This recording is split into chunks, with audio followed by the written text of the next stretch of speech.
7 मई 2025 को भारतीय सेना ने आधी रात को ऑपरेशन सिंदूर शुरू किया। यह एक बड़ा सैन्य ऑपरेशन है जिसका मकसद पाकिस्तान और पाकिस्तान अधिकृत कश्मीर पीओके में जैश-ए-मोहम्मद के 9 आतंकी संगठनों को तबाह करना था।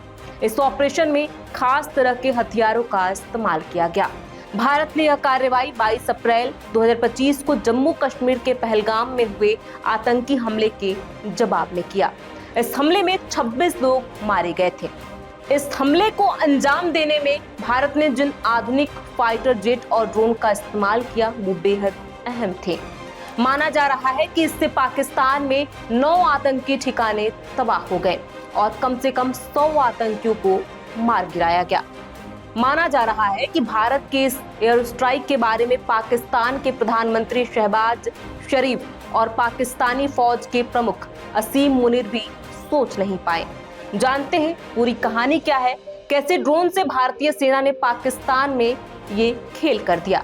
खबरों के मुताबिक हमलों में सेना की तीनों शाखाओं ने मिलकर काम किया। उन्होंने सटीक हथियार प्रणालियों का इस्तेमाल किया। इसमें लोइटरिंग हथियार भी शामिल थे। खुफिया एजेंसियों ने पाकिस्तान और पीओके में आतंकी शिविरों की जानकारी दी। इसके बाद उन ठिकानों पर हमले किए।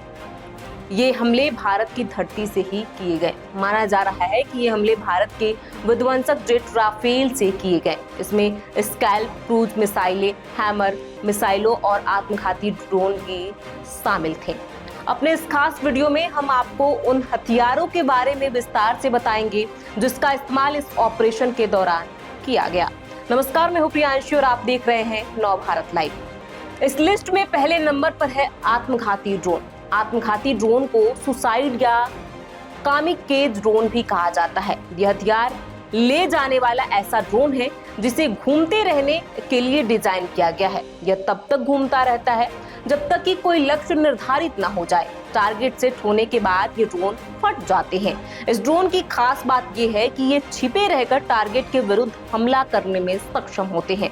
ये कम समय के लिए उभरते हैं और बिना किसी हाई वैल्यू के युद्ध सामग्री के इस्तेमाल के टारगेट भेज सकते हैं। इन आत्मघाती ड्रोन की उड़ान को बीच में बदला या निरस्त भी किया जा सकता है। इस लिस्ट में दूसरे नंबर पर है राफेल। राफेल फाइटर जेट ने भारतीय हवाई क्षेत्र में रहते हुए पाकिस्तान और पीओके में स्थित आतंकी कैंपों को नेस्तनाबूद कर दिया। राफेल एक 4.5 पीढ़ी की मल्टी रोल फाइटर जेट है जो अपनी एडवांस टेक्नोलॉजी और मारक क्षमता के लिए जाना जाता है। राफेल एम 2202 किलोमीटर प्रति घंटे की रफ्तार से उड़ान भरता है। इसकी रेंज 3700 किलोमीटर है। यही वजह है कि राफेल फाइटर जेट लंबी दूरी के मिशन के लिए काफी मुफीद माना जाता है। राफेल एम विमान वाहक पोतों से संचालित होने के लिए डिजाइन किया गया है जो इसे समुद्री युद्ध में खतरनाक बनाता है।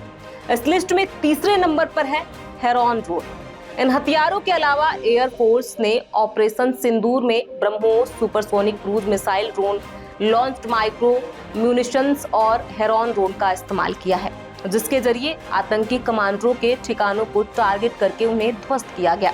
यह एयर स्ट्राइक बालाकोट जैसी ही थी, लेकिन इस बार इंडियन एयरफोर्स ने अत्याधुनिक और हाईटेक हथियारों के जरिए दुश्मनों के ठिकानों को तबाह किया। इस लिस्ट में चौथे नंबर पर है हैमर मिसाइल। माना जा रहा है कि इस ऑपरेशन में हैमर मिसाइल का भी इस्तेमाल हुआ है। इसे आसम के नाम से भी जाना जाता है। इसे फ्रांस की रक्षा कंपनी सफरान ने बनाया है। यह मिसाइल हवा से जमीन पर मार करती है। यह मध्यम दूरी तक निशाना लगा सकती है। यह एक खास हथियार है। इस मिसाइल और ग्लाइड बम दोनों की तरह काम करती है। इस लिस्ट में 5वें नंबर पर है स्कैल्प मिसाइल। ऑपरेशन सिंदूर में भारतीय सेना ने स्कैल्प क्रूज मिसाइल का इस्तेमाल किया जो फ्रांसीसी ब्रिटिश मिसाइल है। स्कैल्प मिसाइल लंबी दूरी तक मार कर सकती है। यह दुश्मन के इलाके में अंदर तक जाकर हमला कर सकती है। 250 से 500 किलोमीटर की रेंज तक मार करने वाली इस मिसाइल को खास तौर पर बंकर और इमारतों जैसे दुश्मन के मजबूत ठिकानों को तबाह करने के लिए बनाया गया है। यह करीब 1000 किलोमीटर प्रति घंटे की रफ्तार से मार कर सकती है। इस लिस्ट में 6ठे नंबर पर है ब्रह्मोस मिसाइल। मीडिया रिपोर्ट्स में भारतीय सेना के इस एयर स्ट्राइक में ब्रह्मोस मिसाइल का इस्तेमाल किए जाने की बातें की जा रही है, मगर इसकी पुष्टि अभी तक नहीं हुई है। साथ ही राफेल विमान का भी उपयोग किया गया। बताया जा रहा है कि मुजफ्फराबाद के पास बहुत जोरदार धमाके हुए, इसके बाद पूरे शहर में बिजली चली गई।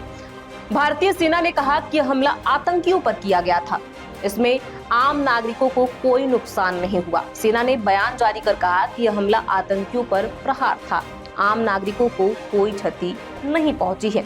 ऐसे में हमारे इस रिपोर्ट पर आपकी क्या राय है, कमेंट बॉक्स में लिख के जरूर बताएं।